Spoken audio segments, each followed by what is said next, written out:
सुखदेव स्वामी कहते हैं, परीक्षित, इति गोप्या प्रगायन्त प्रलपन्तश्च चित्रधा रुरुदु सुस्वरं राजन कृष्ण दर्शन लालसा। सभी गोपिकाएं रुदन करते हुए इस गीत को गाती है और उनका ये रोना ही गीत बन जाता है। अगर हमारा रोना भी परमात्मा के लिए, तो हमारा रोना भी गीत बन जाता है। हमारी अगर कोई भी क्रिया जब भगवान से जुड़ जाती है, वो क्रिया दुनिया की सबसे श्रेष्ठ क्रिया बन जाती है। अगर हमारा नाचना भी परमात्मा के लिए है, तो वो नाच ही हमें भगवान से मिला देता है। मीरा ने नाच नाच कर ही भगवान को पा लिया। भाव हृदय में चाहिए ना, तो परमात्मा प्रकट हो जाते। प्रेम से बोलिए राधे। इसके पश्चात महाराज एक दिन की बात है, मथुरा में बैठे हुए हैं।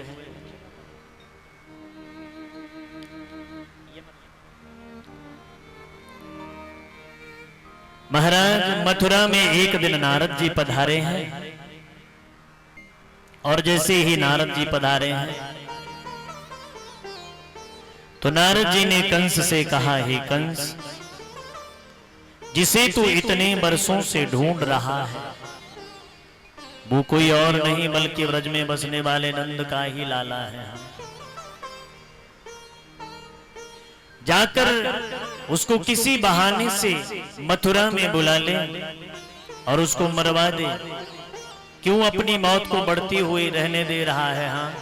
और ये बात महाराज कंस को भी अच्छी लगी। मन में सोचने लगे, किसी विश्वास पात्र को भेजता हूं जो जाकर बलदाऊ को और कृष्ण को यहां लेकर आए। तब मन में ख्याल आया कि अक्रूर जी को भेजता हूं। अक्रूर जी के पास गए और कहा, अक्रूर, तुम जाओ गोकुल में और उन नंद की जो दो लाला हैं, कृष्ण और बलदाऊ, उनको मेले के बहाने बुलाकर लाओ, हम उनको मारना चाहते हैं। तब तो महाराज अक्रूर ने कहा, राजन, व्यक्ति ख्वाब बड़े देखता है, लेकिन कौन किसको मारेगा ये तो समय ही बतलाएगा। व्यक्ति ख्वाब बड़े बड़े देखता है, लेकिन राजन मैं मानता हूं तू अपनी मौत को खुद अपने पास बुला रहा है। और महाराज अक्रूर जी ने ये निर्णय लिया कि ठीक है, प्रातः काल जाकर मैं भगवान को लेकर आता हूं। लेकिन पूरी रात्रि आज अक्रूर जी को निद्रा नहीं आई। मन ही मन सोच रहे हैं, क्या अक्रूरो पिचता रात्रि मधुपुर्या महामती निद्रा नैव लभे। आज उस मधुपुरी मथुरा में अक्रूर जी को निद्रा नहीं आ रही। सोचने लगी मन ही मन, किम मया आचरितम पुण्यम किम वा तपतम परमम तपाह। क्या मैंने कोई बहुत अच्छा आचरण किया होगा? किम मया तपतम परमम तपा, या मैंने पिछले जन्म में कोई बहुत बड़ा तप किया है जिसके परिणाम स्वरूप दुनिया के जो मालिक हैं ना, उनके मुझे दर्शन होने वाले हैं। और ऐसा चिंतन करते करते प्रातः काल हुई तो रथेन गोकुलम प्राप्य सूर्यश्चास्तां गिरिं नृपः। रथ के द्वारा रथ में विराजित होकर अक्रूर जी महाराज आए हैं, गोकुल में ब्रज में पधारे हैं। और भगवान को जैसे ही देखा है, गोदोहन का समय था, शाम का वक्त है।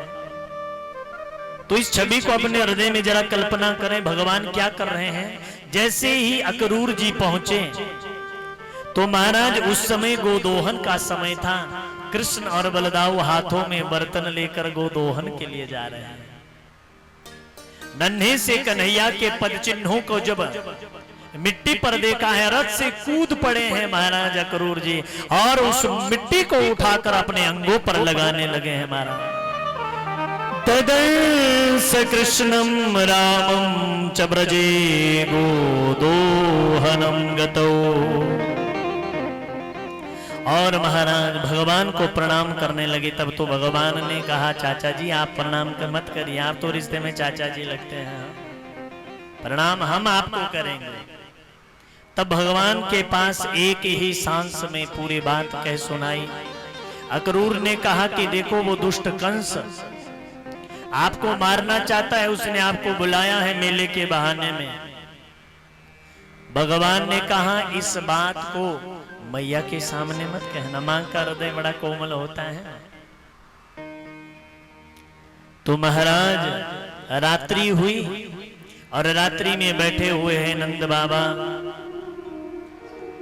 परस्पर वार्ता हो रही थी। उसी समय अक्रूर जी ने अपना पक्ष रखते हुए कहा, ये नंद बाबा हमारे सम्राट की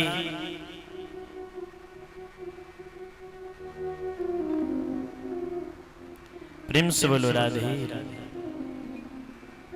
जोर से बोलिए, पीछे आवाज आ रही है अच्छे से बोलिए। तो आइए हम कथा की मूल धारा में हम आपसे क्षमा चाहते, बार बार देखो बिजली की वजह से बीच में थोड़ा सा विक्षेप हो गया, उसके लिए हम आपसे क्षमा प्रार्थी हैं। तो महाराज ब्रज में पहुंचे हैं और रात्रि का समय नंद बाबा के साथ महाराज अक्रूर जी महाराज बैठे हैं।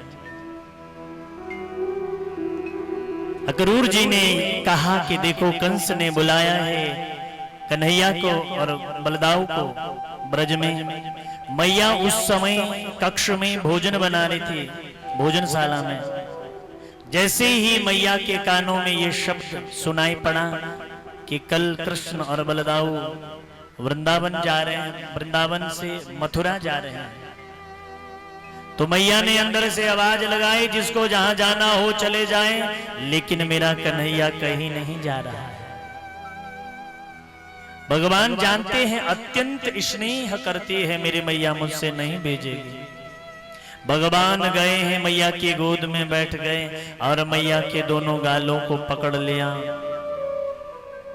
माँ कभी कभी मेरा भी तो मन करता है ना कि मैं भी जाकर जो है जाकर बाजार को देखूं मैया, मैं भी मेला देखना चाहता हूं माँ। क्या केवल जिंदगी भर अपने लाला से केवल गैया ही चराएगी? मैया जाने देना, परसों आगतम, मैं परसों आ जाऊंगा। मैया ने कहा लाला तुझे नहीं पता, तुझे नहीं पता है मेले में बालक खो जाते हैं, और कन्हैया अगर तू कहीं मुझसे बिछड़ गया तो मैं तुम्हारे जैसा लाला कहां से लाऊंगा? मैया का हृदय तो बड़ा कोमल होता है। माँ की आंखें भर आई। भगवान ने कहा मैया परसों आगतम, मैं परसों आ जाऊंगा। मैया का हृदय कह रहा है कि लगता है अब कन्हैया मुझसे बिछड़ जाएगा और फिर लौट कर नहीं आएगा। रात्रि भर मैया को निद्रा नहीं आ रही है। धीरे धीरे भोर हुई है। जिस कन्हैया को नित्य प्रति भोर में मैया जगाती है ना, आज वो कन्हैया भोर में खुद ही जग पड़े हैं नाथ। आज पहली बार कन्हैया खुद नहाए हैं। जानते हैं कल से खुद ही नहाना पड़ेगा। अब तो मैया से बिछड़ना है। और जैसे ही मैया ने देखा, अरे लाला, आज मेरा लाला भोर में ही जग गया। तब तो महाराज मैया ने सभी खिलौने एक पोटले में बांध दिए। कहने लगे कन्हैया जा रहे हो ना, तो जाते जाते अपने खिलौनों को भी साथ लेता जा। क्यों मैया? तेरे जाने के पीछे ये खिलौने मुझे यहां पर इस तन्हाई में काटते हुए काटेंगे, मुझे यहां पर तन्हाई में ले जा इन्हें भी साथ में। क्योंकि कन्हैया एक मां का हृदय कह रहा है कि तू अब लौट कर नहीं आएगा। मां परसों आगतम, मैं परसों आ जाऊंगा। और याद रखना, इस दुनिया में केवल एक ही ऐसा शख्स है नाथ जो हमसे निश्चल प्रेम करता है, वो हमारी माँ। दुनिया के जितने भी लोग हैं किसी न किसी स्वार्थवश किसी से प्रेम करते हैं। अगर इस दुनिया में निश्चल सा प्रेम करने वाला कोई शख्स है तो उस शख्स का नाम है माँ। माँ के हृदय में किसी के लिए, पुत्र के हृदय में माँ के लिए प्रेम हो ना हो, लेकिन प्रत्येक माँ के हृदय में अपने पुत्र के लिए अत्यंत स्नेह होता है। और माँ का क्या महत्व है ना, ये उस व्यक्ति से पूछो जिसकी माँ नहीं है। आज घर में माँ है तो माँ की कदर महसूस नहीं हो रही है, माँ का महत्व पता नहीं चल रहा है। जा दिन मैया बिछड़ जाएगी ना, बाद दिन पता चलेगा कि माँ कहते किसे। जिस व्यक्ति की माँ नहीं है ना, तो शास्त्र कहते उसकी आधी दुनिया तो ऐसे ही समाप्त हो जाती। माँ कहने पर पूरा शरीर में रोमावलियां महाराज पुलकित हो उठती है। माँ शब्द ही ऐसा है। मिला न प्यार जिसे जिंदगी में, जिंदगी भर माँ का, वो हर चेहरे में माँ को खोजता है। और याद रखना, रब के हम पर कर्म न होते, रब के हम पर कर्म न होते और मां न होती तो हम न होते। आज कंजूसी कर रहे हैं बड़ी ताली बजाने में, इधर वाले तो बजा ही नहीं रहे। कहा मां से अच्छी मेरे भगवान की कोई सूरत नहीं। मां है मौजूद तो फिर किसी मंदिर की जरूरत नहीं है। मां तो मां है ना साहब। दास्तां से बड़ी कोई जंजीर नहीं होती, दास्तां से बड़ी कोई जंजीर नहीं होती, जिगर से बढ़कर कोई पीड़ नहीं होती। कोई भगवान हो, रहमान हो, सुल्तान हो कोई, पर मेरे मां से बढ़कर कोई तस्वीर नहीं होती है नाथ, कोई तस्वीर नहीं। लेकिन माँ का महत्व भी तो तब महसूस होता है, जीते जी तो व्यक्ति को केवल कमियां ही दिखाई देती है ना, और मरने के बाद आपने कभी किसी के मुख से किसी के लिए बुराई नहीं, बल्कि देखो पड़ोस में ही कोई रहता है तो व्यक्ति उससे बात भी ना करें। जा दिन चला जाता है, वहां दिन वहां के घर में जाकर बच्चों से कहते बड़े अच्छे थे तुम्हारे पिताजी, ये वाला गुण बड़ा अच्छा था, और जिंदगी भर उसकी कमियां निकालता रहा। मरने के बाद व्यक्ति कहता ये वाला गुण बड़ा अच्छा था। काश जीते जी हम किसी का इस तरह से साथ दें, किसी के हृदय को हम इस तरह से अवलंबन दें, तो व्यक्ति कितना प्रसन्न रहे। लेकिन नहीं, और ना, मां का हृदय बड़ा कोमल होता है। कहते हैं कि मां की कोई भी दुआ कभी खाली नहीं जाती। मां अपने बच्चों के लिए जितनी भी दुआएं करती है वो कभी खाली नहीं जाती। मां की कोई भी दुआ कभी खाली नहीं जाती, मां की बद्दुआ भी कभी खाली नहीं जाती। और बर्तन मांझ कर चार चार बच्चों को पाल लेती है मां, लेकिन चार बच्चों से एक मां पाली नहीं जाती। बचपन में बच्चे कहते हैं कि माँ मेरी है, दूसरा उधर से पकड़ता है कहता है नहीं माँ मेरी है, और वही बच्चे जवानी आने पर कहते कि नहीं माँ तेरी है, दूसरा कहता नहीं माँ तेरी है। और जिस वक्त माँ को बच्चों की जरूरत है उस वक्त वो माँ को अकेला छोड़ देते हैं। प्रेम से बोले राधे राधे। पर माँ तो माँ है ना साहब। एक बूढ़ी सी माँ गांव में रहती है, एक औरत गांव में रहती थी। बचपन में ही उसके पति इस दुनिया को छोड़कर चले गए।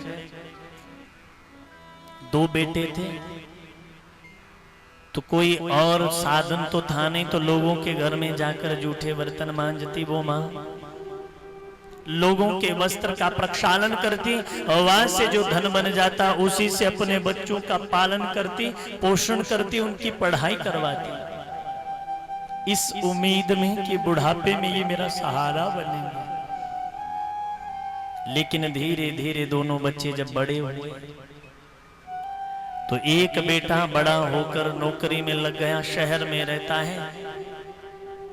दूसरा ज्यादा पढ़ लिख नहीं पाया तो गांव में मां के साथ ही रहता है। दोनों की शादी हो गई, बड़े ध्यान से सुनना, दोनों की शादी हो गई तो एक गांव में रहता है भोला भाला सब व्यक्ति, और दूसरा शहर में चला गया।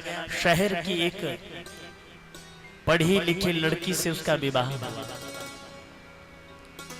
धीरे धीरे उसने उसके पांव में ऐसी बेड़ियां बांध दी, महाराज कहती वो गवार से लोग, मैं उनके बीच में नहीं रह सकती, शहर की पढ़ी लिखी में मेरे साथ रहना है तो शहर में ही रहना पड़ेगा। तो धीरे धीरे अब वो मां से मिलने के लिए भी उसके पास फुर्सत नहीं। एक दिन मां के लिए तो बच्चे वैसे ही हैं, बच्चे कल को बड़े बन जाएं, उनके स्टेटस बड़े हो जाएं, लेकिन मां के लिए तो वो बच्चे ही रहते हैं ना। प्रेम से बोलो राधे राधे। एक दिन मां की हृदय में आया, जाकर मैं अपने बेटी से मिलकर आऊं। आई है शहर में, शाम का वक्त था, वो उस मां का बेटा शहर जा रहा था, अपनी बाजार जा रहा था अपनी पत्नी को सामान खरीदने के लिए, शॉपिंग करवाने के लिए। मां से कहा मां तेरे लिए भी कुछ लाना हो तो बतला, लेकर आ जाऊं तेरे लिए भी। तो मां ने कहा बेटा तू तैयार हो, उतने में मैं किसी कागज के ऊपर लिख कर तुझे देती हूँ, क्या लाना है। मां कह नहीं रही है, सन्मुख नहीं कह पा रही है। तो मां ने एक पत्र लिखा, बेटे के पास दिया। बेटे के पास इतने भी फुर्सत नहीं कि उसे खोल कर देखे, जेब में डाला कि मां ने कुछ सामान मंगवाया होगा, लेकर आऊंगा। चला गया शहर में, पत्नी को शॉपिंग करवाई। जब वापिस आने लगा, गाड़ी में बैठा, उस वक्त ध्यान आया कि मां ने भी कुछ सामान मंगवाया था।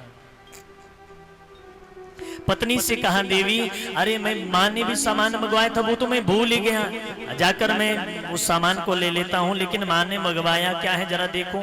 जेब में से कागज निकाला तो अपशब्द कहने लगी, वो ज्यादा पढ़ी लिखी एटीट्यूड में भरी हुई वो लड़की कहने लगी, जरूर तेरी उस गवार मां ने गांव में रहने वाले तेरे उस भाई के लिए कुछ सामान लिखा होगा, यहां से ले जाना चाहती होगी, और हमारे टुकड़ों पर ही तो पलते हैं वो लोग, जरूर उनके लिए इसमें सामान लेकर उसने लिखा होगा, देख रही होगी पैसे वाले हैं, इनसे इनके पैसों से उस गवार के लिए भी कुछ लेकर जाए। उस बेटे की आंखें भर आई, अरे उसकी तो वो मां ही थी ना। कहा देवी शांति रखो, पहले ये तो देख लूं कि मां ने मंगवाया क्या है। जैसे ही पत्र खोला ना तो उस बेटे की आंखें भीग आई, उसमें कोई सामान नहीं मंगवाया था मां ने। मां ने उस पत्र में लिखा था, बेटा अगर बाजार जा रहे हो, मेरे लिए कुछ ला सकते हो तो मेरे लिए केवल एक चीज लेकर आना, वो है फुर्सत का कोई वक्त, फुर्सत का कुछ समय लेकर आना, जिसमें तुम अपनी मां के पास बैठकर उसके दिल की बात सुन सको। बेटा तू बड़ा हो गया है, आज भी तू मेरे लिए वैसा ही वो मेरा लाल है, लेकिन बड़ा होने के बाद तूने एक बार भी कभी आकर मां से नहीं पूछा कि मां तू खुश भी है। मुझे तेरा पैसा नहीं चाहिए बेटा, मुझे तो तू चाहिए मेरे लाल।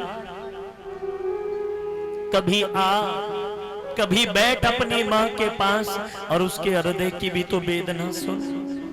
ला सकता है तो कभी फुर्सत का थोड़ा सा समय निकाल कर ला, जहां में तू बैठकर मां के हृदय की बात सुन सके। हम जितने भी हैं, कल ही आपसे निवेदन किया था कि मिलते हैं, मिलकर बात नहीं करते, करते हैं मगर दिल से बात नहीं करते। कल तक वक्त नहीं था अपनों के लिए, और जब वक्त मिलता है तो फिर अपने बात नहीं करते। और जिंदगी भर पैसा पैसा करने वाले जरा सुन, इंसानों से कभी पैसे बात नहीं करते। इंसानों से पैसे नहीं बल्कि इंसान बात करते, और इंसानों को लोग औकात के हिसाब से तोलते हैं। और याद रखना, प्रेम हमेशा भोले लोगों के पास मिलता है। यही कारण था नाथ कि भगवान मथुरा में रहते हैं। मथुरा शहर था उस समय का और ब्रज वो गांव था। भगवान मथुरा में रहते हुए कभी गोकुल को नहीं भूले, ब्रज को नहीं भूले। उद्धव बार बार कहता है तो भगवान स्पष्ट शब्दों में कह देते हैं, उधो मोहे ब्रज बिसरत नहीं, मुझे ब्रज भूले से नहीं भूलता है। भोले लोगों के पास प्रेम होता है, ज्यादा पढ़े लिखों के पास तो केवल चालाकी होती है ना, संवेदनाओं से विहीन होते हैं। बोलो, हमारे बुजुर्ग लोग बैठे हैं, देखना पहले के समय कितना भोलापन होता था चेहरे पर, कोई छल नहीं होता था, कोई कपट नहीं होता था। जो बात मुख से कहते वही हृदय में होती थी। आज लोगों की जुबान पर कुछ है, हृदय में कुछ है और कर्म में कुछ और ही है ना। बदल चुका है इंसान का स्वभाव, कपटी स्वभाव का हो गया है इंसान। पाश्चात्य संस्कृति ने केवल यही हमको दिया है ना कि हमारी संवेदनाओं को छीन लिया है। प्रेम से बोलिए राधे राधे। और रात्रि का वो पहर बीता है, भोर हुई, गोपिकाओं को पता चला, भगवान को कोसने लगे। अहो विधाता स्तवना क्वचित दया, हे परमात्मा क्या तुझे दया नहीं? संयोज्य मित्रा प्रणयेन युक्ता, पहले तो इंसानों को मिलाता है, फिर तो उन्हें अलग कर देता है। तुझ में दया नहीं है। तूने एक मां से पुत्र को मिलाया और आज उस पुत्र को विलग कर रहा है। मां तो मां है साहब। इसीलिए किसी कवि ने बड़ा सुंदर गाया है, मां तू सचमुच रानी मां। जो लोग अपनी मां से प्रेम करते हैं वो सभी मेरे साथ गाएं, अपनी मां के लिए दिल से, शर्म को छोड़कर हृदय से गाइए। क्या कहना? मां तू सचमुच रानी मां, दिल पर जादा जद बचपन दे, दिल पर जादा जद बचपन दे, आ जांदी याद कहानी मां। मां तू सचमुच रानी मां। कहिए, मां तू सचमुच रानी मां। दुनिया में कितनी भी छाव हो, लेकिन ममता की छाव सबसे बड़ी छाव है। दुनिया दिया सारिया छावा चो ममता दी छान यारी, ताइयों तो मोचो मां निकले जद बड़े मुसीबत पारी। दुनिया दिया सारिया छावा जो ममता दी छान यारी, ताइयों तमोचो मां निकले जद बने मुसीबत पारी। हुण मेरे खातिर तू भला एक तेरे बाजो कौन पला मेरे दिल दी सुने कहानी माँ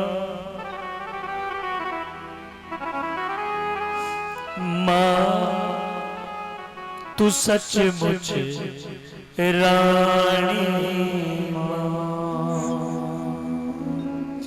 मां दिया गोदा दे विच ही सब साधु संत फकीर पड़े गुरु नानक ते दसमेश पिता गोदी बिच भगत कबीर पड़े। अगर दुनिया के मालिक को भी इस जगत में आना होता है ना उसे भी एक मां की जरूरत पड़ती है। और दुर्भाग्य जब मां होती है हम मां की कदर नहीं करते हैं और जब वो चली जाती है तो खूब अश्रुपात करते हैं। अरे जीते जी मां की सेवा करो। जीते जी तो कभी पास बैठकर मां के पास बैठने का वक्त नहीं है और मरने के बाद उस मां के लिए आंसू बहाते हो। जीते जी कभी मां को खाने के लिए नहीं पूछा और मरने के बाद व्यक्ति श्राद्ध में बड़ा बड़ा खर्चा करता है। कितने ऐसे बुजुर्ग हैं हमने खुद देखे जिनको उनके बच्चे भोजन के लिए नहीं पूछते हैं और मरने के बाद बड़े बड़े उनके नाम पे भंडारे लगाते हैं, लंगर लगाते हैं। जो जीते जी मां की सेवा नहीं करता है मरने के बाद उसके द्वारा दी गई वस्तु भी वो पितृ स्वीकार नहीं करते हैं। मां दिया गोदा दे बिच ही सब साधु संत फकीर पड़े गुरु नानक ते दसमेश पिता गोदी बिच भगत कबीर पड़े। मैं की होर मिसाल देवा सच दस दे गुरु वाणी मां तू सचमुच रानी एक भक्त मां से कहता है मां अगर मैं अपने शरीर की चमड़ी निकाल दूं और वहां से चरण पादुका पहन बनाऊं और उन्हें तुम्हारे चरणों में पहना दूं तब भी हे मां मैं तेरे ऋण से उऋण नहीं हो पाऊंगा। इतने एहसान होते हैं एक मां के बच्चे पर। 9 महीने हजारों कष्टों को झेलती हुई वो मां अपने प्राणों को दांव पर लगाकर एक बच्ची को जन्म देती है। किस लिए? कि बुढ़ापे में वो बच्चा उसका सहारा बने। और जब बुढ़ापा आता है तो वो बच्चा मां का नहीं, जवानी आते ही वो बच्चा कहता है my wife is my life. कभी सोचा है कल की आई हुई किसी लड़की के लिए तुम जब ये शब्द कहते हो उस वक्त तुम्हारे माँ बाप के हृदय पर क्या बीतती होगी? अच्छी बात है, उसका भी सम्मान करना चाहिए, उससे भी प्रेम करना चाहिए, लेकिन उससे पहले इस बात का ध्यान रखो कि जिन्होंने 25-30 वर्षों तक तुम्हें पाल पोष कर इतना बड़ा किया है, क्या तुमने कभी उनके लिए शब्द कहे? व्यक्ति जवानी आते ही कहता है my wife is my life. I have not seen anyone who says that my parents are my life. ऐसा कोई व्यक्ति नहीं मिला जिसने ये कहा हो my parents are my life.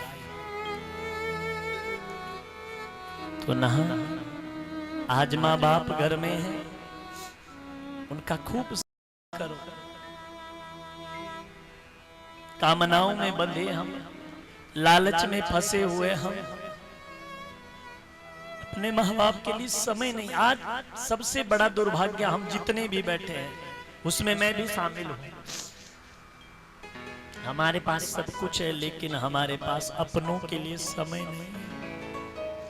और याद रखना, जिस सुई में धागा नहीं होता है ना, वो सुई कपड़ों में जाती तो है लेकिन कुछ सिल नहीं पाती है।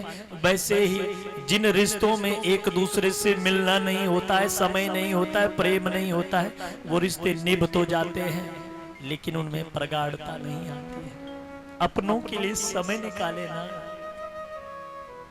तो भगवान ने मां से विदा मांगी और कहने लगे, मैया अब मोहे जाने दे, जाने दे मोहे मथुरा जाना। मैया अब मोहे जाने दे, जाने दे मोहे मथुरा जाना।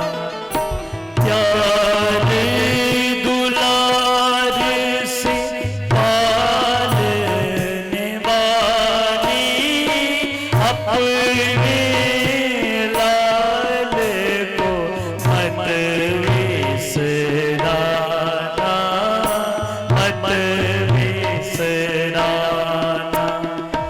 लाला रे हमें छोड़ न जाना, जाने दो मोहे मथुरा जाना। भगवान कहते हैं, मेरे सब अपराध ओ मैया हंस के क्षमा सारे तूने किए।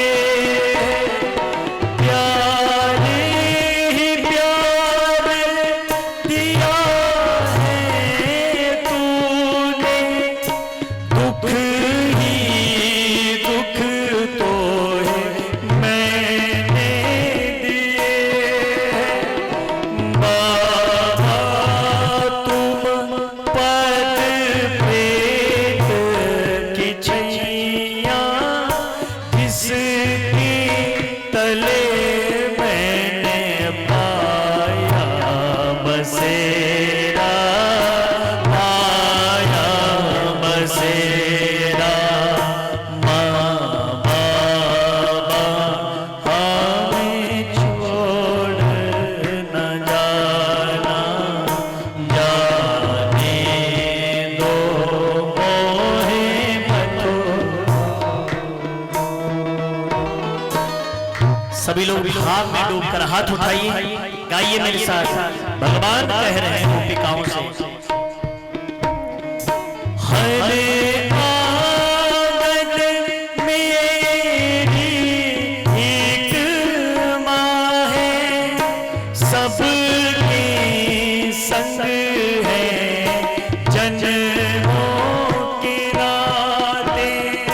साची कहूँ मन बहुत व्यथित है, इस नगरी से जाते जाते।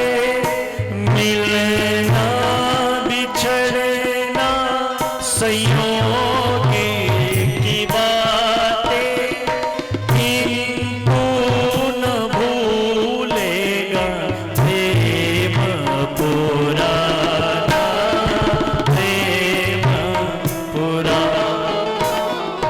लाला रे हमें छोड़ न जाना, जाने दो मोहे मथुरा जाना। माँ बाबा मोहे जाने दो,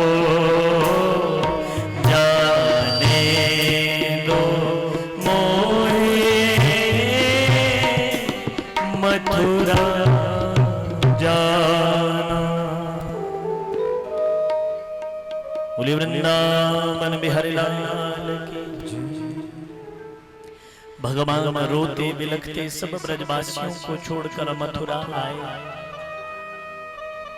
और जैसे ही भगवान मथुरा में पहुंचे, अक्रूर जी ने कहा, ना हम भवद्भ्याम रहितम प्रविक्षे मथुरा प्रभु। हे कन्हैया, 2 ही दिन तुम्हारे साथ रहा, लेकिन तुम्हारी ऐसी आदत से बन गई, अब मैं तुम्हारे बिना अपने घर नहीं जा सकता, आप मेरे साथ मेरे घर चलो। भगवान की जिसे लत लग जाती है ना, वो भगवान के बिना नहीं रह सकता है। भगवान ने कहा, अक्रूर जी चिंता मत करिए चाचा, हम जल्दी आपके घर आएंगे, इस वक्त हमें बहुत सारे काम करने हैं। भगवान ने कुब्जा के ऊपर कृपा की। एक दर्जी था, उसके ऊपर भगवान ने कृपा की। सुदामा नामक के मालिक के ऊपर भगवान ने कृपा की। रंगशाला में भगवान पहुंचे हैं।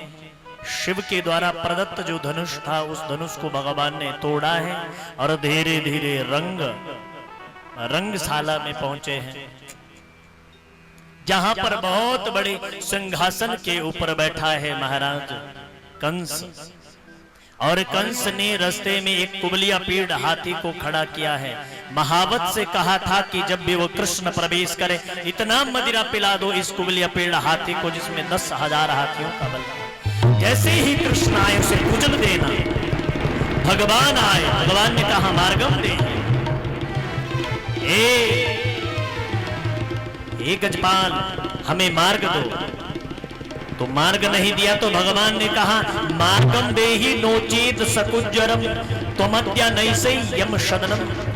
मार्ग दो, नहीं तो आज इस हाथी के साथ ही तुम्हें मैं जो है नरक भेज दूंगा। नहीं माना है तो भगवान आगे बढ़े। हाथी आगे बढ़ा है भगवान को कुचलने के लिए। भगवान ने दोनों दांत पकड़ लिए, एक झटके में भगवान ने दांत उखाड़े हैं।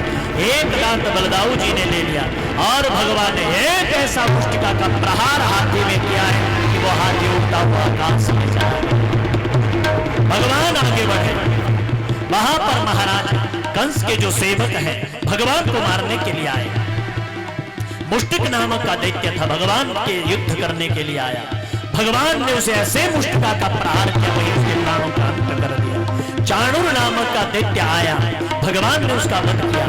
शल आया, कौशल आया, सबको भगवान ने मारा।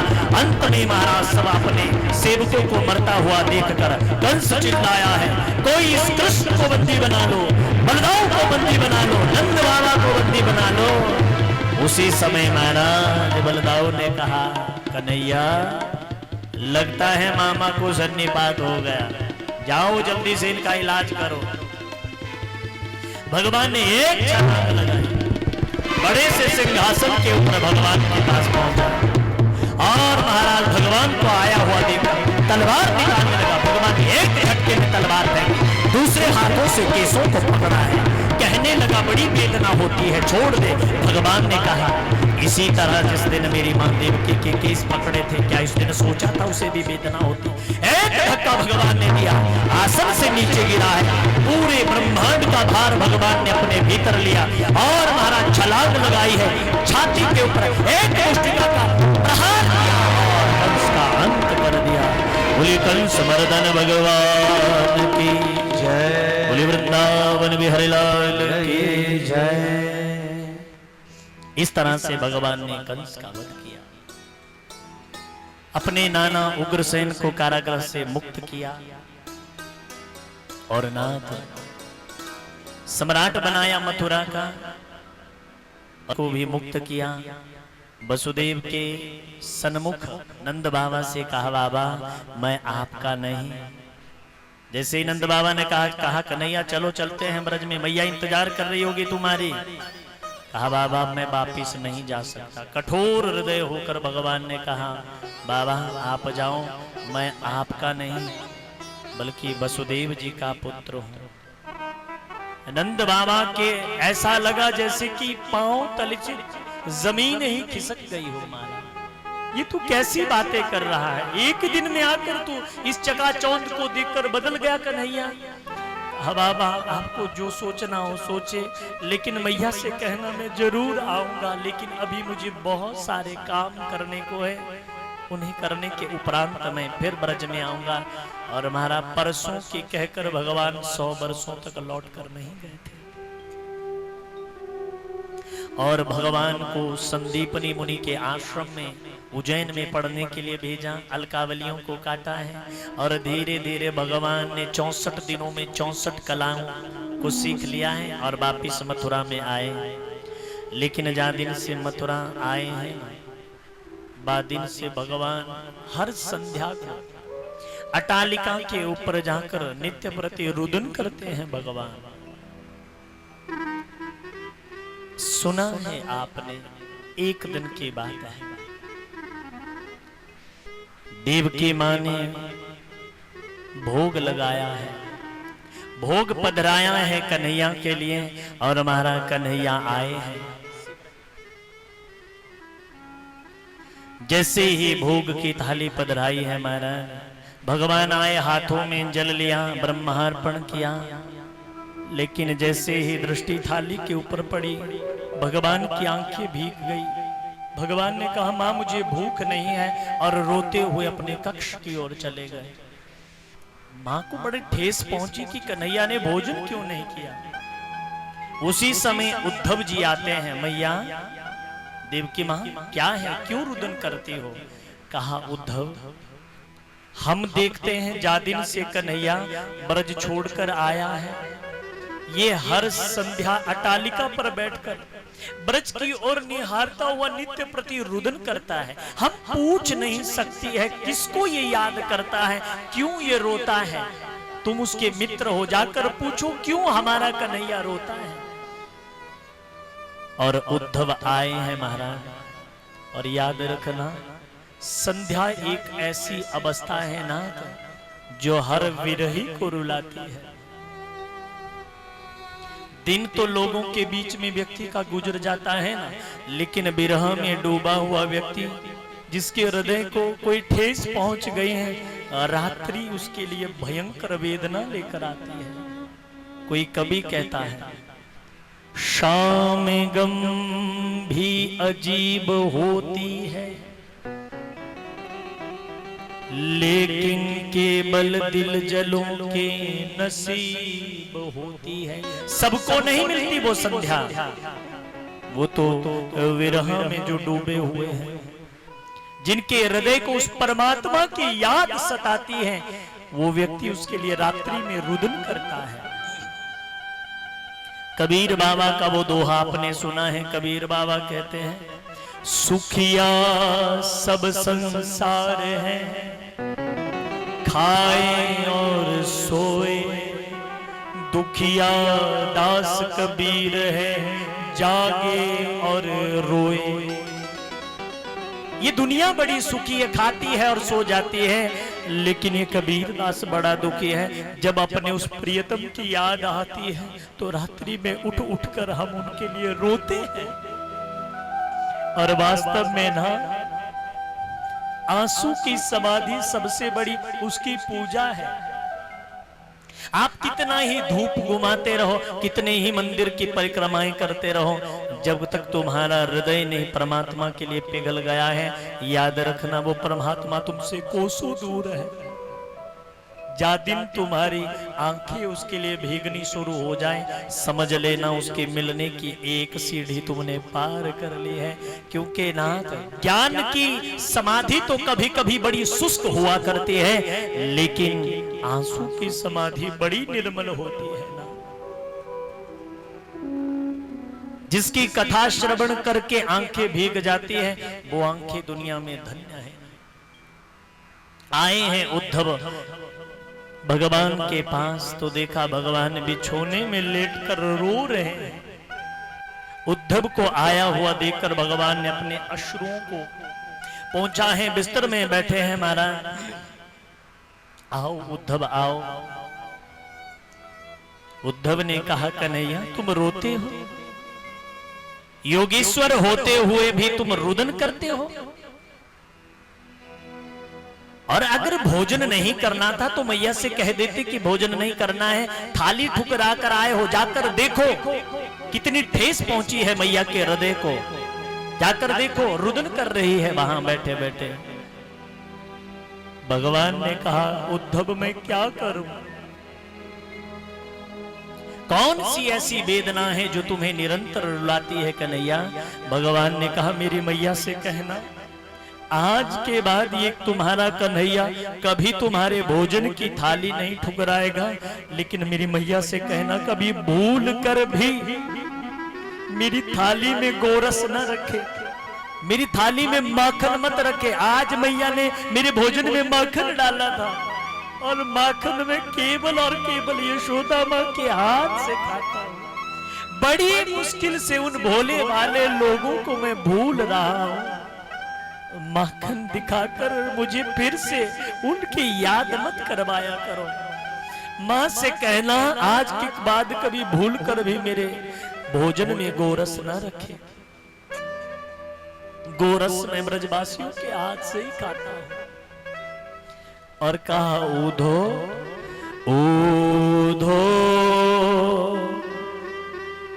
मोहे ब्रज बिसरत नहीं। मुझे वो भोले वाले लोग ब्रज के भूले नहीं बुलाए जाते हैं।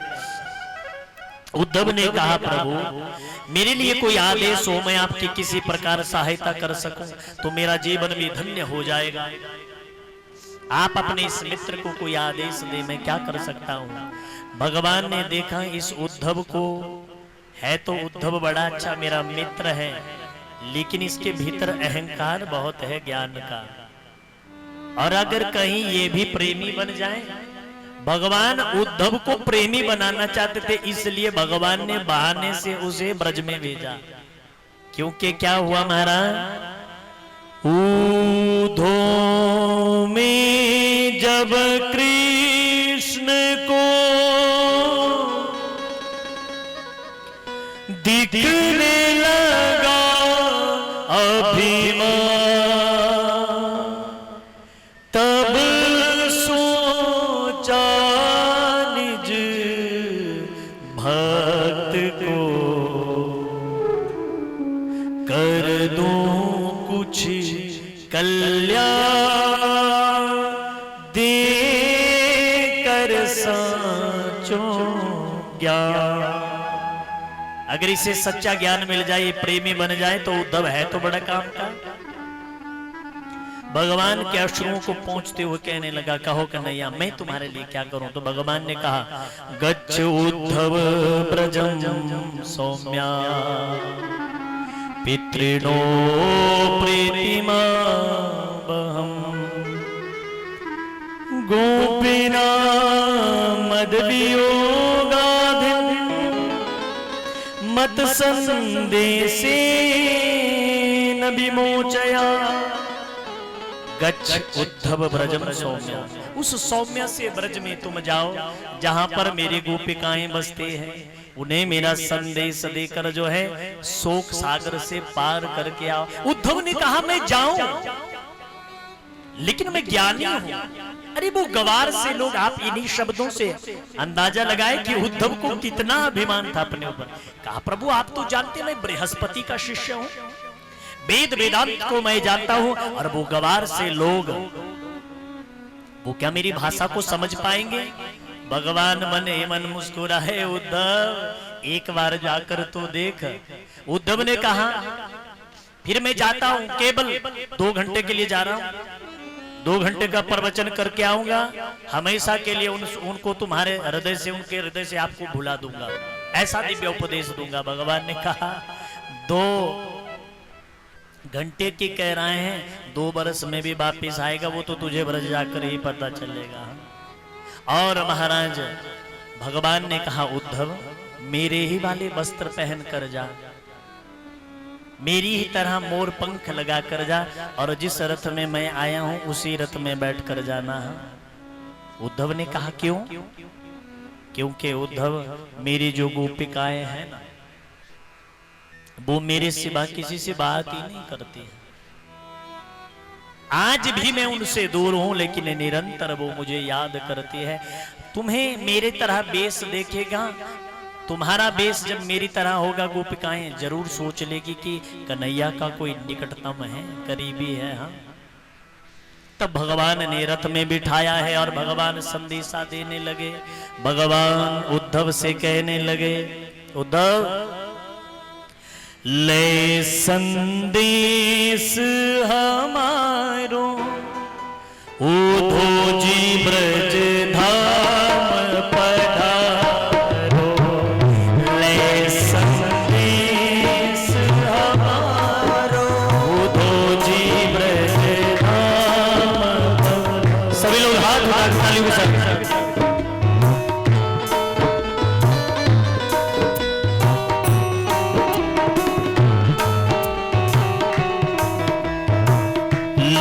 संदेश हमारो, उद्धव जी ब्रज धाम पधारो। मैया से कह दीजो कि मैंने, मैया से कह दीजो कि मैंने तुमको नहीं बिसारो। ओ मैया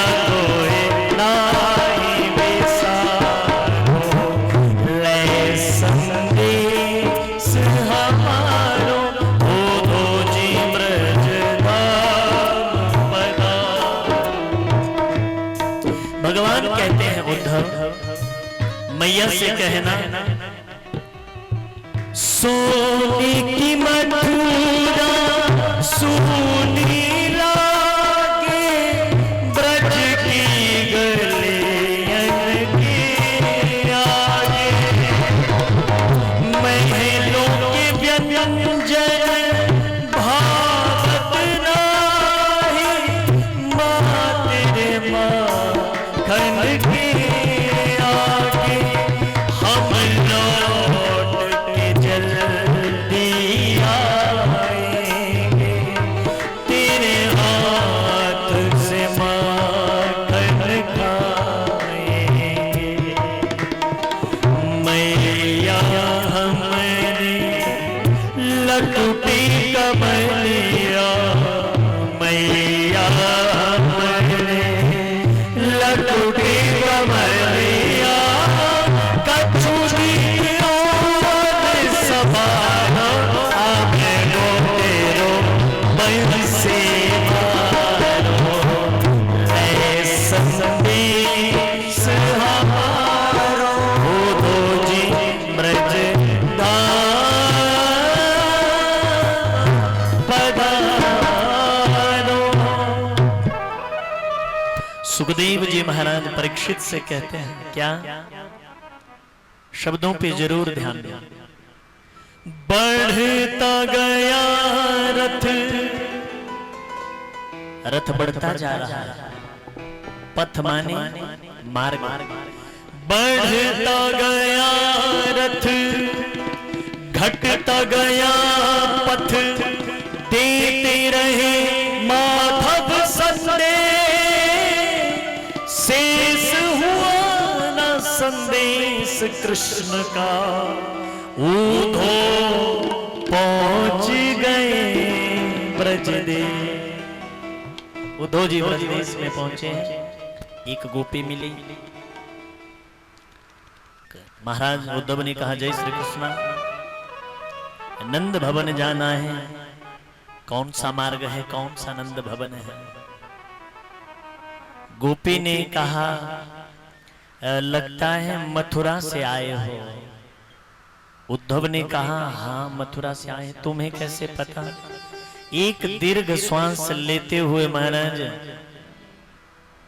गोपी ने कहा, हाँ जो मथुरा से आता है वही नंद भवन की पूछता है। यूं तो नंद भवन की पूछने की जरूरत नहीं है। उद्धव ने कहा, मैं पहली बार आया हूं, मुझे नहीं पता कहाँ है नंद भवन। तो महाराज गोपी ने कहा, उद्धव ये जल का बहाव देख रहे हो? हाँ देख रहा हूं। इसी जल के बहाव को माध्यम बनाकर चले जाओ, जहां से इसका उद्गम स्थान है वही नंद भवन है। उद्धव चौंके, कहा मैं कुछ समझा नहीं। तो गोपी ने समझाते हुए कहा, उद्धव ये जो तुम जल देख रहे हो ना, ऐसा नहीं किसी नदी का तटबंध टूट गया हो उसका ये जल हो, ऐसा भी नहीं कि किसी ने घर में जल का प्रयोग किया हो वो जल फेंक दिया उसका ये जल हो। कृष्ण के वियोग में रो रही 9 लाख गायों के आंखों से बहने वाले अश्रुओं की ये धारा है। उद्धव के ज्ञान को पहली बार ठेस लगी। इतना प्रेम, क्या कोई किसी से इतना प्रेम कर सकता है? जिस ब्रज में पशु भगवान से इतना प्रेम करते हैं, वहां इंसान कितना प्रेम करते होंगे। उद्धव की आंखें भर आई, नंद भवन में पहुंचे हैं तो क्या देखते हैं, बूढ़ी सी कोई मैया बैठी है जो बावरी सी हो गई है, पागल सी हो गई, आंखों से ज्यादा कुछ दिखता नहीं। जैसे कोई लुटा हुआ इंसान जिसका सर्वस्व लुट गया हो, ऐसे ही नंद भवन में नंद महाराज बैठे हैं। चेहरे का तेज गायब है महाराज, रौनक नहीं चेहरे पर। उद्धव जी ने प्रवेश किया और कहा, बाबा मैं देवधार का पुत्र उद्धव आपके चरणों में प्रणाम करता हूं, मथुरा से आया हूं, कृष्ण का संदेशा लाया। जैसे ही मथुरा शब्द सुना बावरी सी हो गई है महाराज। यशोदा आई है और उद्धव को पकड़ लिया, बतलाओ कहां ले गए तुम मेरे कृष्ण को, कहां ले गए मेरे कृष्ण को। और महाराज नंद बाबा ने कहा, यशोदा ये अक्रूर नहीं है, ये उद्धव है, जानती हूं यही लेकर गया है, यही मेरे कृष्ण रूपी धन को ले गया और इस धनवान यशोदा को कंगाल बनाकर चला गया, निर्धन बनाकर चला गया। तब महाराज नंद बाबा ने समझाया है, उद्धव से कहा, उद्धव क्षमा करना, जा दिन से कृष्ण गया है ना, वह दिन से ये पागल हो गई है। उसके वियोग में रो रो कर इसकी आंखों की ज्योति ही चली गई है। इतना इसने रुदन किया उसके लिए। और उद्धव मैं भी इसे ज्यादा बोलता नहीं, क्योंकि ये पहले ही बहुत दुखी है। मैं कोई कुछ समझाने की बात कह दूं और कदाचित इसे वो बुरी लग जाए, तो जो भी करती है मैं करने देता हूं, मैं ज्यादा बोलता नहीं। दुखियों को नहीं सताना चाहिए ना उद्धव। आज उद्धव की आंखें भर आई और मन ही मन सोचने लगे, वो कन्हैया तो बड़ा निष्ठुर है, मैं उसे बड़ा कोमल दिल का समझता था। आज पता चला उस कन्हैया के जैसा दुनिया में कोई कठोर दिल नहीं। वो किसी के साथ ऐसा कैसे कर सकता है? इन बूढ़े माँ बाप को बिलखता हुआ छोड़कर वो वहां महलों में रहता है। और उसी समय महाराज यशोदा मैया पलने के पास बैठी, कहा जोर से बात मत करो, हवाले ही लाला बड़ी मुश्किल से सोया, फिर जग जाएगा, कुछ करने नहीं देगा। कुछ खिलौनों को रखा है हमारा पलने में, उन्हीं को झुला रही है। नंद बाबा ने कहा, यशोदा तो क्यों नहीं समझती, क्यों नहीं मानती, वो नहीं लौट कर आने वाला, वो अपना था ही नहीं, चला गया है वो। कहा नहीं, मेरा लाला तो यही सो रहा है। रात भर वार्ता होती रही, कृष्ण का संदेश पूछते रहे। भोर हुई महाराज, और भोर में उद्धव ने कहा, बाबा गोपिकाओं के लिए भी एक संदेश दिया है कन्हैया ने। तो यमुना के पावन से तट पर आए हैं उद्धव और गोपिकाओं को उपदेश देने लगे। गोपिकाओं को ये संदेश हृदय ही नहीं उतरता है, चाहे वो भगवान ने स्वयं उन्हें दिया हो, चाहे उद्धव के द्वारा भेजा गया संदेश हो। गोपिकाओं ने कहा, कृष्ण तन कृष्ण मन, कृष्ण ही हमारो धन, आठो याम ऊधो हमें, कृष्ण ही सुकाम है। और महाराज उद्धव जी समझाने लगे, ज्ञान की बड़ी बड़ी बातें करने लगे। देखो अपने मन को स्थिर करो, योग में लगाओ। गोपिकाओं ने कहा उद्धव एक बात बतलाओ, मन होता तब तो तेरे योग में लगाते, हमारे पास तो मन ही नहीं है। उद्धव ने कहा कैसी बावरी भरी पागलों भरी बातें कर रही हो। अरे सबके पास मन होते हैं, दुनिया में जितने भी लोग होते हैं उनके पास मन होते हैं। तो गोपिकाओं ने कहा उद्धव एक बात कहो, एक मन होता है कि 10-20 होते हैं मन? बड़े ध्यान से सुने। गोपिकाओं ने कहा मन एक होता है या 10-20 होते हैं? कहा मन तो एक होता। फिर वो एक तुम्हारा मन कहाँ है? तो गोपिकाओं ने कहा एक हतो सो गयो श्याम संग, एक हतो सो गयो श्याम संग, को आराधे अब ईस ऊधो, मन न रहे 10-20। उधर मन 10-20 नहीं होते कि एक मन इधर लगा दिया दूसरा उधर लगा दिया, मन एक ही होता है। और वो एक मन हमारा कृष्ण के साथ चला गया है। अब कौन आराधे ईश? किस ईश्वर की बात कर रहे हैं? बड़ा उपदेश देने लगे। तब तो अंत में गोपिकाओं ने कह दिया उद्धव तुझे नहीं पता है हम कौन हैं और कन्हैया कौन है। जानना चाहता है तो सुन। ऐसा दिव्य उपदेश दिया, कहने लगी हम प्रेम दीवानी है, वो प्रेम दीवाना, हम प्रेम दीवाने। सभी लोग हाथ उठाइए पीछे, ऐसे नहीं, सभी लोग ऊपर उठाइए हाथ जैसे, और तालियों के साथ।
Thank you.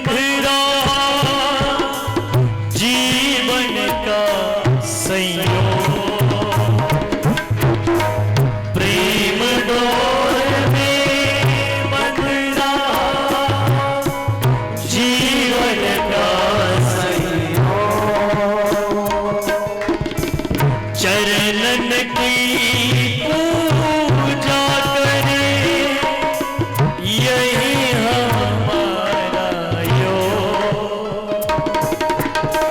चरणन की सेवा करे यही हमारा योग।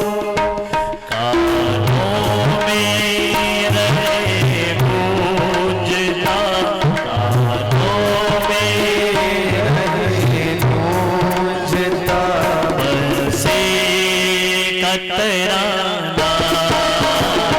हम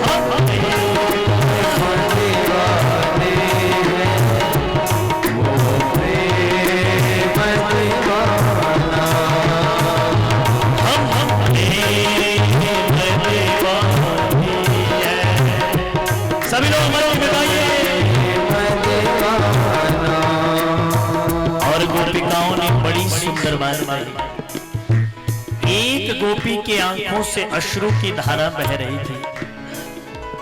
उस गोपी ने उन आंसुओं को हाथों में ले लिया और मारा। हाथों में लेकर गोपी कहती है, उद्धव हमारा ही काम करोगे?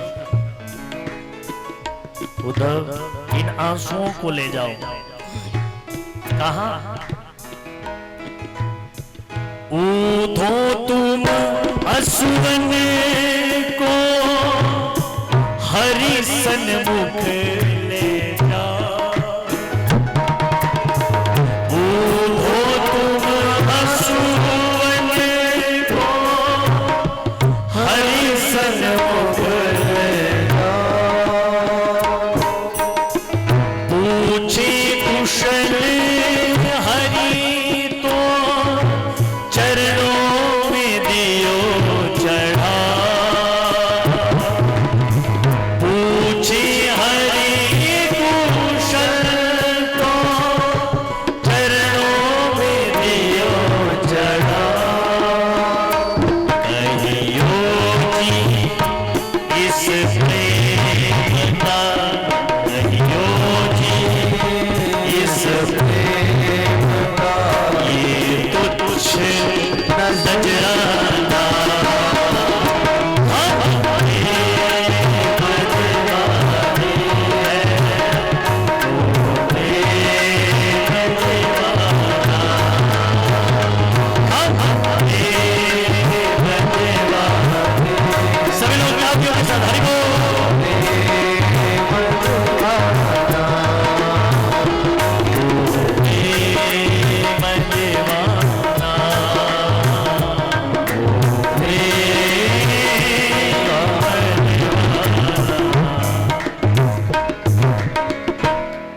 गोपिकाओं ने उद्धव से कहा, जा जा बे ऊधो तू तुरया जा। जा जा बे ऊधो तू तुरया जा। एक एक शब्द बड़े ध्यान से सुने और साथ में कहें। क्या गोपिकाएं उद्धव से कह रही, उद्धव जा जा बे ऊधो तू तुरया जा। दुखिया नू सता के की लेना, जेड़े जख्म सामने लाए ने असी जख्म बखा के की लेना। साडियां लगियां प्रीतां तोड़ गया, सानू गहरे गमां विच छोड़ गया। ओ जिउंदा रहे ओ बसदा रहे, असी ओनू तड़पा के की लेना। कहिए साथ में, असी ओनू तड़पा के की लेना। सब रिश्ते नाते छड़ देते, असी भेद भाव सब छड़ देते। हुण प्रेम दा भावड़ मचिया। उद्धव अगर प्रेम की ज्योति जल रही होती ना तो तू उसे बुझा लेता, प्रेम की अग्नि जल रही होती तब भी तू बुझा लेता, लेकिन उड़ता प्रेम दा पावड़ मचिया माने अब तो ज्वालामुखी ही फट गया है, इसलिए तू पानी पाके की लेना, सुपने विच आउंदा रहिंदा है, सानू गल नाल लाउंदा रहिंदा है, हर दम नाल ही रहिंदा है, असी मथुरा जाके की लेना, असी मथुरा जाके कहिए ना की लेना, साडे ते सिर दा ताज है वो, ब्रिजराज है वो, महाराज है वो, साडा जीवन धन आधार है वो, असी होर किसे तो की लेना, असी होर किसे तो की लेना, हम प्रेम दीवाने हैं, सब लोग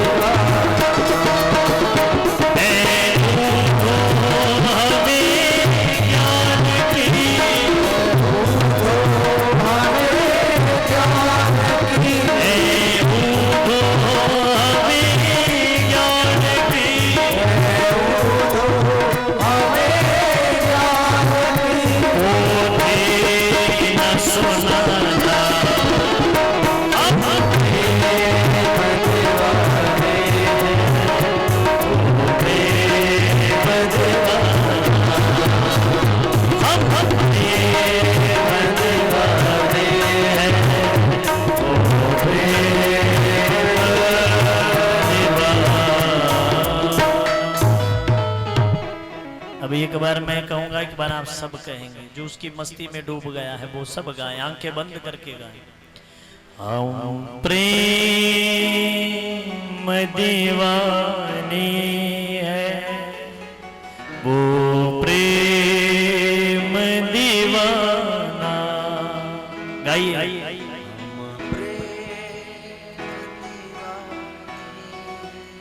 क्या बात है, पीछे वाले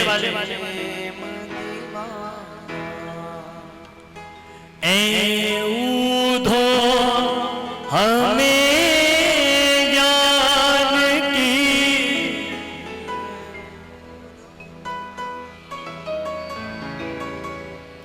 पोथी न सुना।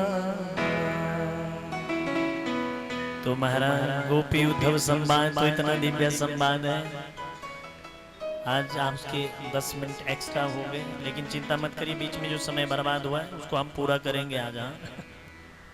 तो आइए अब सीधा हम इस तरह से गोपी उद्धव संवाद हुआ है, और यहाँ पर प्रश्न किया है परीक्षित जी ने सुखदेव स्वामी से, प्रभु वापिस उद्धव आए हैं तो जरासंध ने 17 बार मथुरा के ऊपर आक्रमण किया, 18वीं बार जो है कालियबन के साथ आता है, तो भगवान मुचकुंद के द्वारा जो है कालियबन को मरवाते हैं। मथुरा छोड़कर भगवान ने रातों रात जो है मथुरा से सीधा द्वारिकापुरी नामक की एक नगरी बसाई, और सोए हुए सभी मथुरा वासियों को ठाकुर जी ने उठाया और सीधा कहाँ पहुंचा दिया, द्वारिका में। सोए थे उत्तर प्रदेश में और सुबह जगे कहाँ, गुजरात में। जैसे ही सुबह उठे सबने कहा द्वार कहाँ, द्वार कहाँ, नया भवन था ना, तो ये कहा द्वार कहाँ, द्वार कहाँ, तो उसी शब्द से उस नगरी का नाम पड़ा द्वारिका, और उस द्वारिका के स्वामी खुद बने हैं द्वारिकाधीश, और भगवान का नाम पड़ा द्वारिकाधीश। बोलिए द्वारिकाधीश भगवान की। तो वही कल आपसे कहा था कि हमको शादी में भी जाना है ना, तो अब शादी के लिए तैयार हो जाइए, बस 5 मिनट में चटमंगनी पट ब्याह करेंगे आज हम। प्रेम से बोलिए राधे राधे। प्रश्न किया, महाराज हमने सुना है भगवान का प्रथम विवाह रुक्मणी के साथ हुआ, कैसे हुआ इस घटना को जरा विस्तार पूर्वक सुनाइए। सुखदेव स्वामी कहते, राजा आसीत भीष्म को नाम, विदर्भाधिपतिर्मान, तस्या पंचभवन पुत्रा कन्या एका वरानना। कुंदनपुर के राजा हैं महाराज भीष्मक जी महाराज। उनके 5 पुत्र हैं महाराज। एक का नाम, पहले पुत्र का नाम है रुक्मी, दूसरे का नाम रुक्मरथ, रुक्मबाहु, रुक्मकेशी, रुक्ममाली। इनकी इकलौती एक बहन है, नाम है जिसका रुक्मणी। शादी में जाना है कि नहीं? ऐसे ही आज थक तो नहीं गए हैं? जाना है ना सबको? इधर वाले कह रहे कि नहीं हम तो बस थोड़ा थक गए, तो फिर सिर्फ धाम खाने ही आएंगे। प्रेम से बोलिए राधे राधे राधे। तो इकलौती बहन है महाराज रुक्मणी। एक दिन भीष्मक जी ने अपने सभी 5 पुत्रों को बुलाया, बेटा अब तुम्हारी बहन सयानी हो गई है, बड़ी हो गई है, तो अब इनका योग्य घर देखकर शादी कर देनी चाहिए।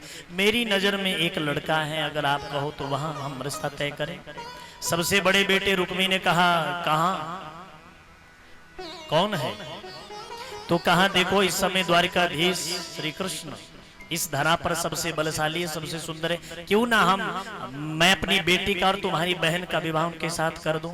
और भाई तो चुप रहे, मारा रुक्मी बिगड़ गया। रुक्मी ने कहा, जो देखने में हो काला, मैं नहीं बन सकता उसका साला। वो द्वारिकाधीश देखने में है काला, लोग कहेंगे ये है काले का साला। तो वहां से अपनी बेइज्जती नहीं करवानी है। बहन का विवाह तो अच्छा सा योग्य वर मैं खुद देखूंगा। तो पिता ने कहा, भाई तो तुम देखो। चेदी नरेश शिशुपाल के साथ विवाह संपन्न किया, इसने रिश्ता तय किया। शिशुपाल बारात लेकर आया है, जनवासी में बैठा है। आप बोलेंगे बारात इतनी जल्दी आ गया? इतने जल्दी आनी, आजकल की शादी ऐसी होती है ना, वैसी ही करेंगे हम यहाँ। प्रेम से बोलिए राधे राधे। जनवासा समझते हैं ना, जहां बारात को ठहराया जाता है। जनवासे में पहुंची है बारात, और इधर रुक्मणी ने पत्र लिखकर भेजा है कन्हैया के पास।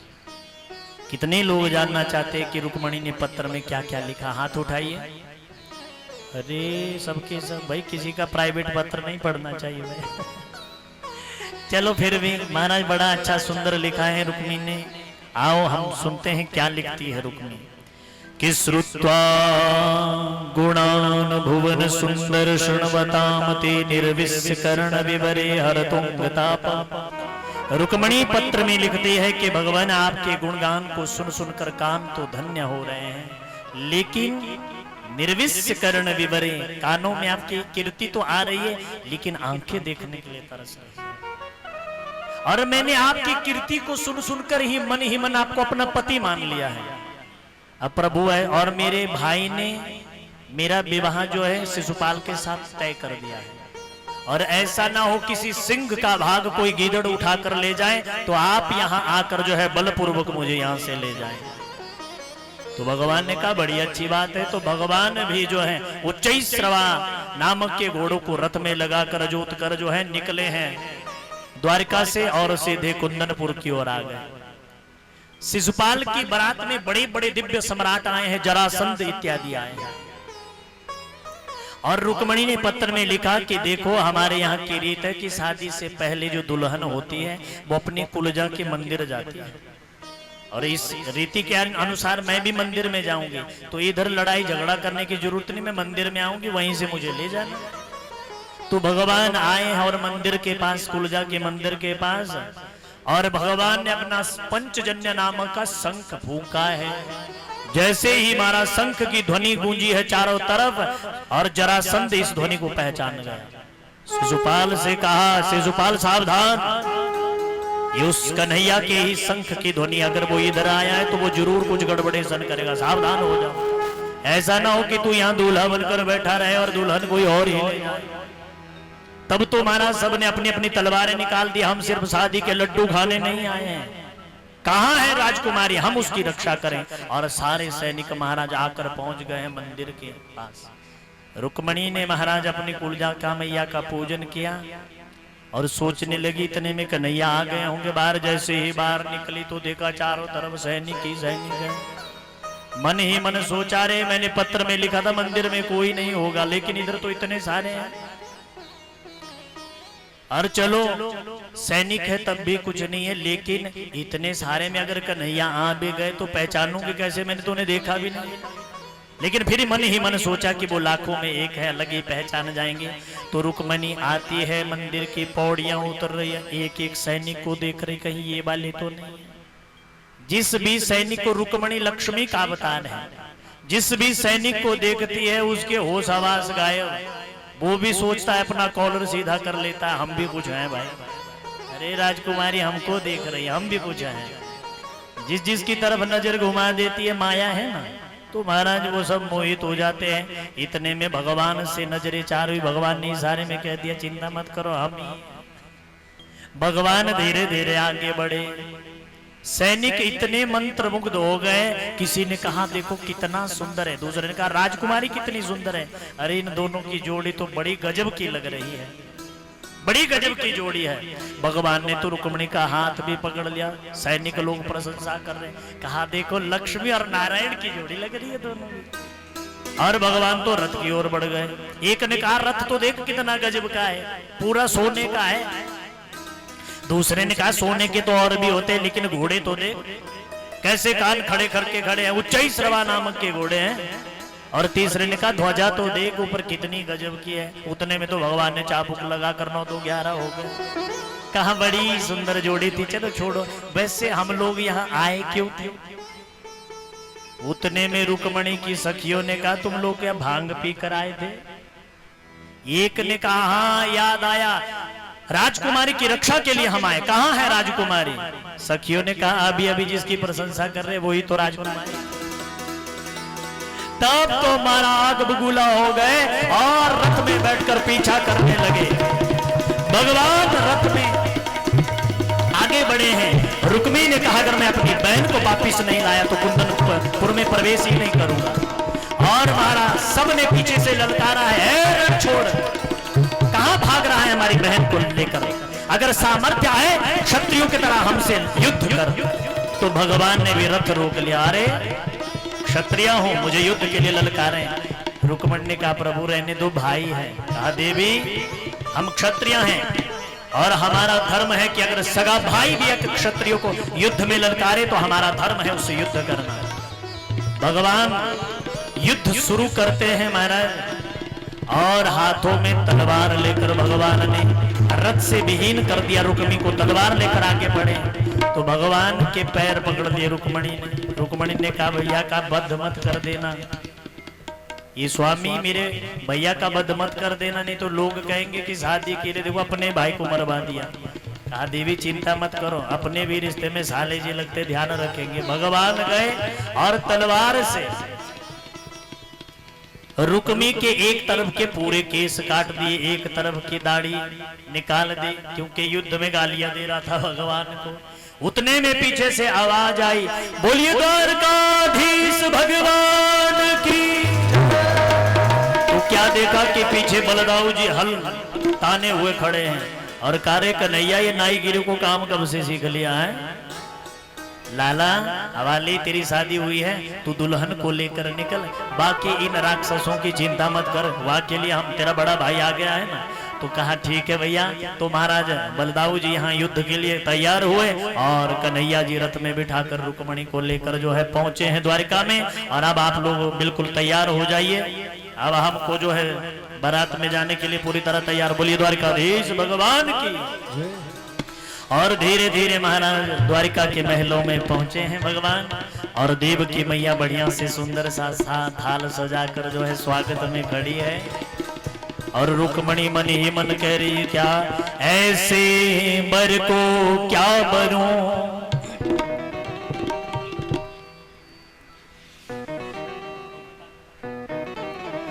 ऐसे बर को क्या बरूं जो जन्मे और मर जाए। बर बरूं नंदलाल को कि मेरा चूड़ा अमर हो जाए। बोली द्वारकाधीश भगवान की जय।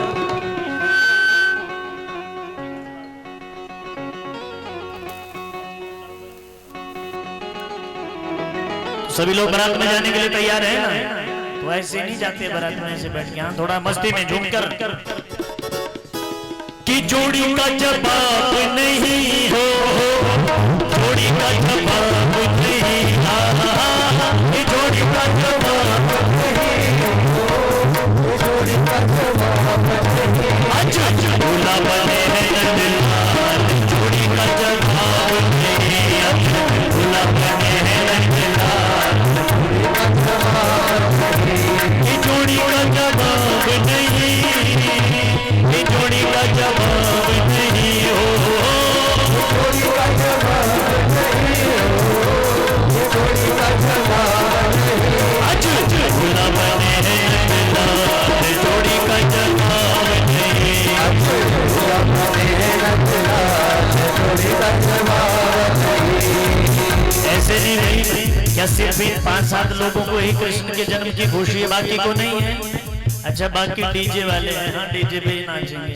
आपके घर में आपके बेटे की शादी होती तो ऐसे बैठे रहते, ऐसे बैठे रहते। जिसको खुशी है वो सब खड़े होकर ठाकुर जी की शादी में झूम कर नाचिए। दूल्हा बने हैं सतनाम, जोड़ी का जवाब नहीं, दूल्हा बने हैं सतनाम, जोड़ी का जवाब नहीं, जोड़ी का जवाब नहीं, जोड़ी का जवाब नहीं, जोड़ी का जवाब नहीं, जोड़ी का जवाब नहीं, अच्छा दूल्हा बने हैं नंदलाल, जोड़ी का जवाब नहीं, दूल्हा बने हैं नंदलाल,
कहना है?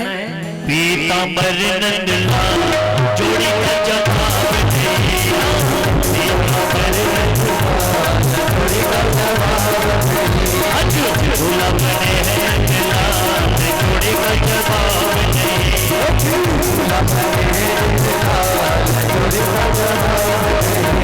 रुक्मणी जी है उतरनपुर की, रुक्मणी जी है उतरनपुर की, रुक्मणी जी है उतरनपुर की, रुक्मणी जी है उतरनपुर की।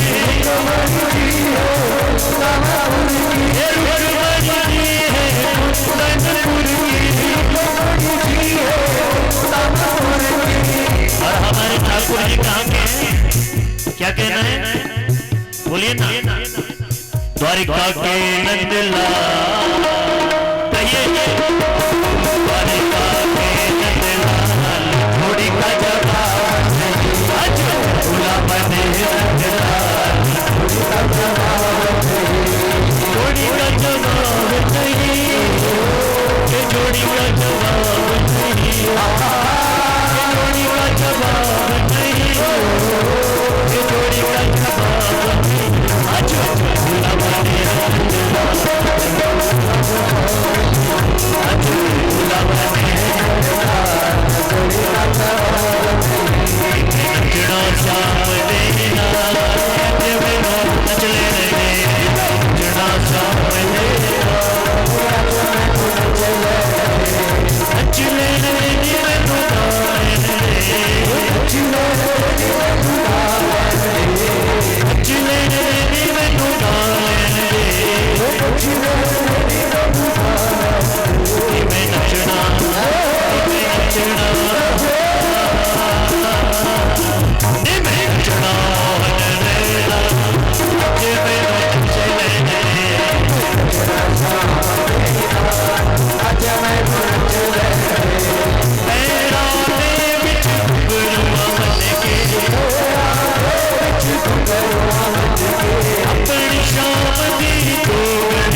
श्रीमद् भागवत